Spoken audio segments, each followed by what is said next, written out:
শেখ হাসিনাকে নিয়ে কি বলেছেন অবশ্যই ওনার কথাগুলো শুনে যাবেন এবং ভিডিওটা ভালো লাগলে বেশি বেশি করে শেয়ার করবেন। ভাই খুবই গুরুত্বপূর্ণ কথা বলেছেন, অবশ্যই ওনার কথাগুলো শুনে যাবেন। শেখ হাসিনার অধীনে অনুষ্ঠিত নির্বাচনের বৈধতা দিয়ে দেশকে ধ্বংসের দিকে ঠেলে দিয়েছে। তাদেরকে নির্বাচন কমিশন কর্তৃক কোনো সংলাপে না ডাকার অনুরোধ করছি। জাতীয় ঐক্যমত কমিশন যে দলগুলোকে নিয়ে আলোচনা করেছে, শুধুমাত্র সেই দলগুলোকে নিয়ে নির্বাচন কমিশনেরও সংলাপ করার আহ্বান করছি।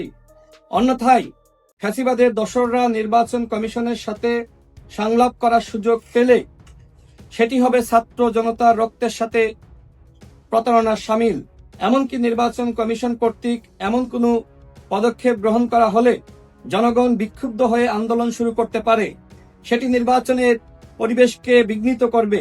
এমতো অবস্থায় গণঅভ্যুত্থান পরবর্তী সময়ে গঠিত নির্বাচন কমিশনের কাছ থেকে আমরা উপরোক্ত বিষয় দুটিতে কঠোর পদক্ষেপ গ্রহণের প্রত্যাশা করছি।